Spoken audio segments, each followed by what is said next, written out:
Kumada mi wewe tela rambu tuiti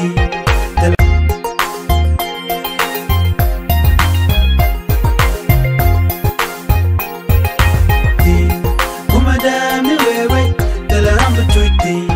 tela gan mi betuiti tela meti bilonti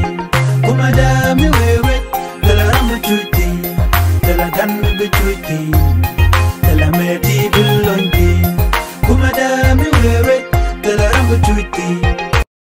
Ner malaken yam kejan guas me dera malken yam rajbal lat kejan guas me kia guasa chikon ba kamale bana rach ka gweste chop ka diok karajan bana lat ken yam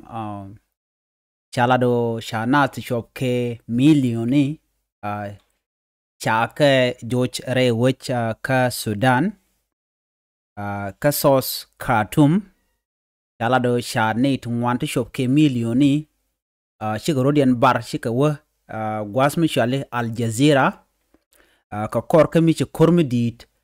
cha nyogo tuɔɔk re wicha ka Sudan capital ki wajen dini jen re wich ka Sudan cha raja ma chajalat chalado chi kormidit lunka jen gwasme cha ben kormitrede tega torbieli tidit tititin te dwaike meshken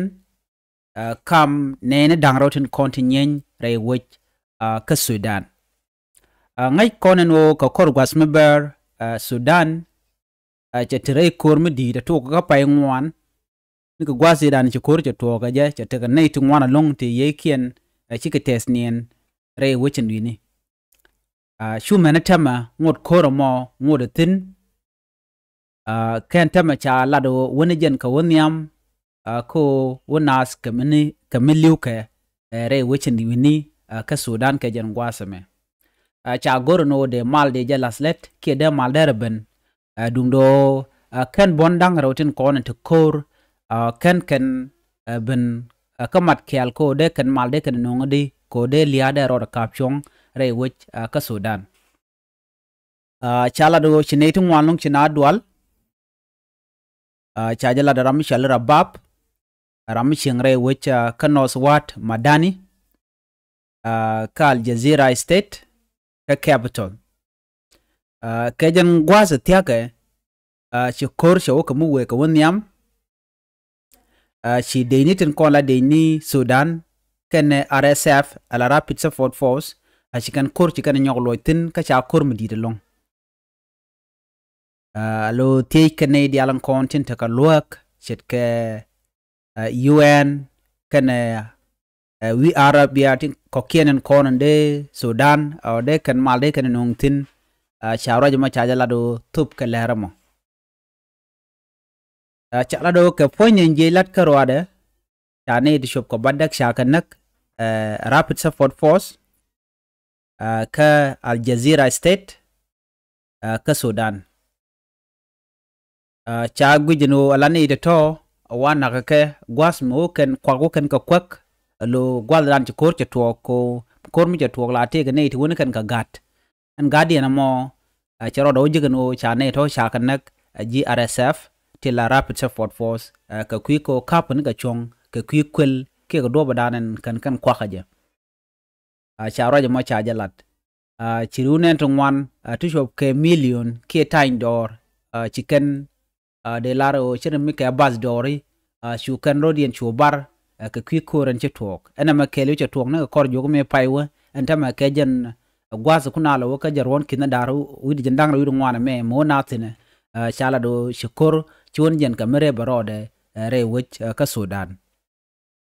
chinne ti chop ke million to shirodien bar ka shika waka Al Jazeera ko shukor che tok re wich ka Sudan capital kire reagandi ka Sudan yala da karwade alani kejen pai ma karwade ka gwas ka kor pai wo ci United Nations jigan la do nat chop ke kini to kudang jok ci rudian bar alo ci Sudan capital ala Khartoum ci dos lora bang ko telene ti chintin ka kwi dwala ka kwi kore ci tuong ne ka pai ngwan chu manatama kan roda kap chong chala de nono nyok re wik ka Sudan bo nika gwase da ne chikor che tuɔɔk je nika chang wal di ka pai ngwan awach abena kajen gwas mentem ala gwasen chi Ship Abdel Fattah al-Burhan kan Ramadan la commander dung ran RSF ke Rapid Support Force commander Mohamed Abdan Daglo nika gwase da ne chikorian mo che tuɔɔk je chala do shiriunen to ngwan lung shika tes nien kanetin kono chiliu chala de UN no shop ke kine to kud kine wero widene ti korkel wid jen bangwan kine wero widene ti korkel wid jen bangwan chala do ne to kanasen kono chi tes nien re wichin wini ka Sudan ki ka Khartoum kine wero ti chiliu ke jen kore tuɔɔk ne ga chang waldi ka pai ngwan chine to chiriem dien chalon kan ne ko kien den chalon ga kwen wada dan chire ka mo che tuɔɔk tin chaje la di nono ke jen gwas metama won kor we ka mu we ka won yam alara yi ka Khartoum ka roada ki ka Sudan yala do million ti ka baro na sti million baro cha ka juire wich ka Khartoum ki ka Sudan chikano goro gwas me de ga chengten jet ke kemden kontin chalat ko dong beneden kon barkarodien re wich ka Sudan bikotin ka gwas ndine jana shika utin ka ne to South Sudan nyen gwas dan chine to shikan gorno buka utin ko dong de tigran dara wo kan ki chaje de le chop ne de kona nakana re wich ka Sudan ko kora tuɔɔk kor ko nang na rodien jan mugwi yanan o chine de chop ke kina wero shika liwon tam ka jan gwas me ka chane de chop ke milioni baro chaga jojin tam re wich ka Sudan lo Khartoum cha dot bang alo tena korten chi kormo cha baje lung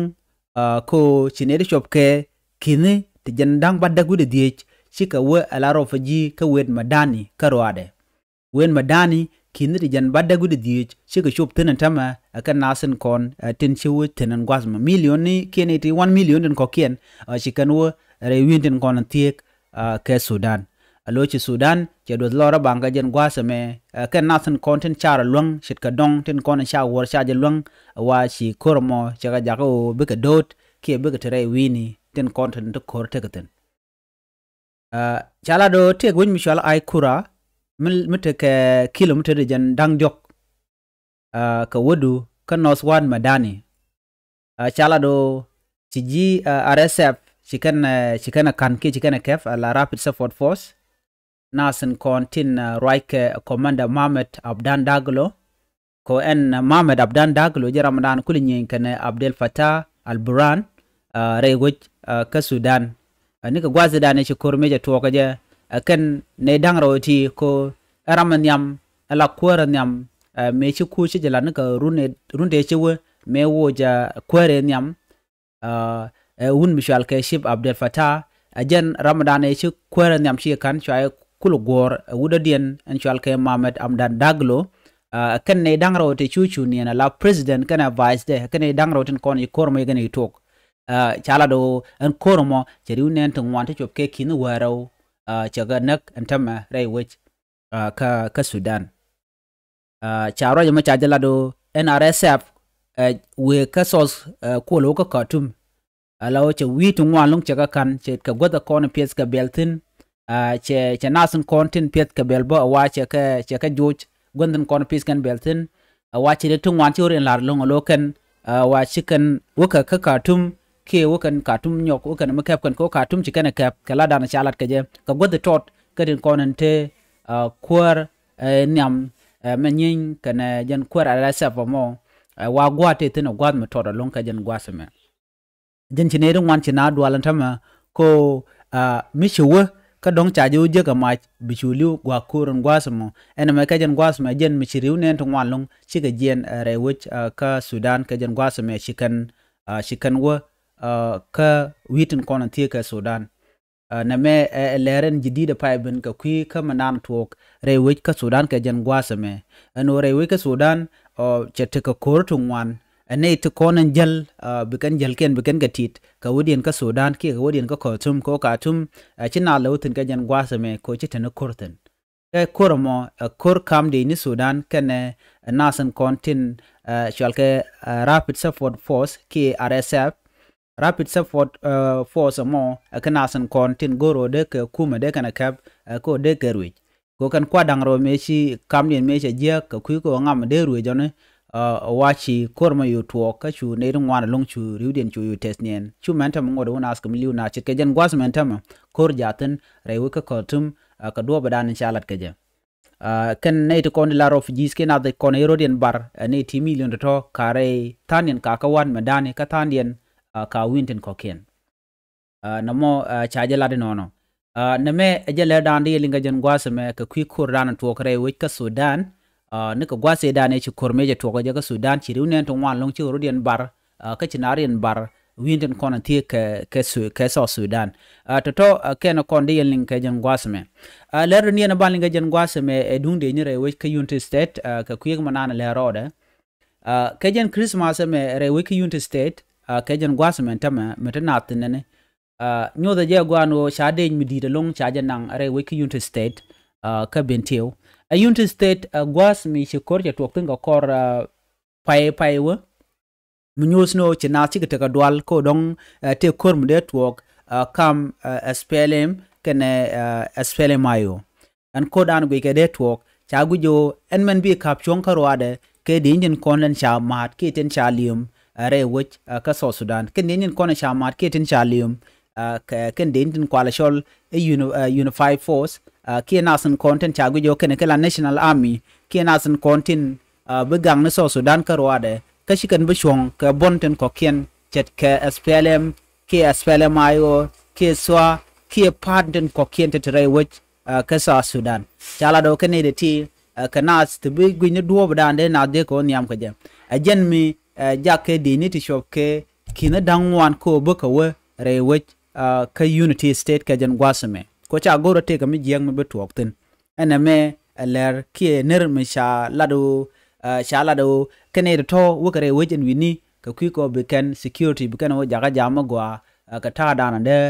de security de tin gaje re wej ka Unity State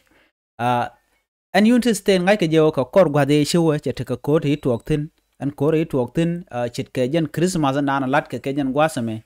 en Christmas lat ke chala do ngoda kana la take gangster ni kini gani kina ta ta luok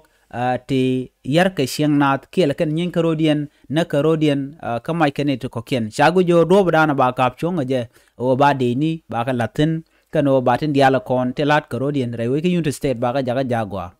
amanda dianan gwaba ko ba sha Unified Force lasen wini changa jo Unified Force ke jan gwasame kep kan mach ke tin dial atin kon